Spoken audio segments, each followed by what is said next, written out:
इंसान की जिंदगी का सबसे बड़ा धोखा, सबसे बड़ी डिल्यूजन और सबसे अजीम तरीन गरर यह है कि वो समझता है कि उसकी जिस्मानी नीड्स जो हैं, जो उसकी जिस्म की ज़रूरियात हैं, खुराक है, उसकी ज़ाहरी ज़रूरियात हैं, कपड़े हैं, घर है, रोटी है, कपड़ा है, मकान है, लोग हैं, सोसाइटी हैं, ये उसकी रूहानी ज़रूरत से ज़्यादा है। हम इस बात के मुनकिर नहीं, या दीन इस्लाम इस बात का मुनकिर नहीं कि इंसान की रिज्क जो है, उसकी ज़रूरत, उसकी जिस्म की ज़रूरत, उसकी नशोनमा और उसकी तहसीन और उसकी तकमील, उसका दिफा और उसका जमाल, इसको एक्चुअलाइज करना और इसको पाए तकमील तक पहुंचाना उसकी बुनियादी और बेसिक नीड है और उसके राइट्स भी हैं। मगर रूहानी ज़रूरत को, इंसान की क़ल्बी इत्मीनान को,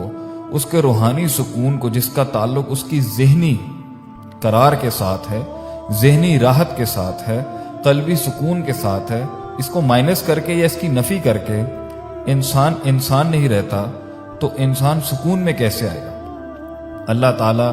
उन लोगों के बारे में जो रूहानियत को माइनस करके या इसकी ताख़ीर करके सिर्फ जिस्म की भूख को पूरा करने के पीछे ही लगे रहते हैं, उनको तो कुरान में कहता है अल्लाह, उलाइका कल अनआमी बल हुम अदल, ये तो गुमराह हैं और जानवर से भी बदतर हैं। और कहीं तो अल्लाह ताला फरमाते हैं अवमन कान मैतन फअहयैनाहु, ये इसी तरह के मुर्दा सोच के लोग ही तो होते हैं जो सिर्फ जिंदगी का मकसद फिजियोलॉजिकल नीड्स, खाना पीना, एक जगह से फिर दूसरी जगह जाना और अपने जिस्म को राहत पहुंचाने का ही जिंदगी का असल मकसद समझते हैं। ये तो मुर्दा दिल लोग होते हैं। फअहयैनाहु, हम इनकी रूह को जिंदा करते हैं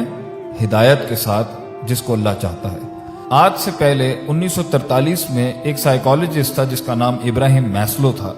उसने एक थ्योरी ऑफ नीड्स और ह्यूमन मोटिवेशन बिहेवियरल साइकोलॉजी के इंसान की नफ्सियात कैसे उसके रवैये और उसके बिहेवियर के ऊपर मुतासर होती हैं, उस पर उसने एक थ्योरी दी थी, जिसमें उसने कहा था कि इंसान की सबसे पहली ज़रूरत उसकी फिजियोलॉजिकल, उसकी हिस्सी ज़रूरत है, जो कि जिस्मानी ज़रूरत है, खाना पीना पहनना कपड़ा अशिया और ये। और उसके बाद उसने कहा था कि उसकी सेकंड बड़ी ज़रूरत जो है, दूसरी बड़ी अहम इंसान की ज़रूरत है, उसकी सिक्योरिटी, उसका तहफ़्फ़ुज़, उसकी जान माल का तहफ़्फ़ुज़। और तीसरी उसने कहा था कि उसकी तीसरी ज़रूरत इंसान की जो है, जो प्रायोरिटी में आती है, वो है उसका सोशल सर्कल, उसकी बिलोंगिंग, कि वो कौन है, वो कहाँ बिलोंग करता है, उसका कबीला क्या है, उसकी ज़ात क्या है, उसकी मतलब लोग क्या है। उसका रहीम की आयत नंबर 38 के अंदर इब्राहिम अलैहिस्सलाम की उस दुआ का क्या करें, जिसके अंदर उन्होंने अल्लाह ताला से, जब उन्होंने इस्माइल अलैहिस्सलाम को और हाजरा अलैहिस्सलाम को एक ऐसी वादी में छोड़ दिया, बिवादिन गैरि ज़ी ज़रइन, जिधर कोई खेती बाड़ी नहीं थी, सफ़ा और मरवा के पहाड़ियों के बीच के अंदर कोई इंसान नहीं था, कोई माशरा नहीं था, किसी किस्म का कोई मस्कन नहीं था, कोई खुराक नहीं थी, पानी नहीं था, लोग नहीं थे, कोई सिक्योरिटी भी नहीं थी। ऐसी जगह पर छोड़ के गए। अल्लाह ने हुक्म दिया कि यहाँ छोड़ के जाएं, कि जहां पर ना इंसान था और ना किसी किस्म का सहारा।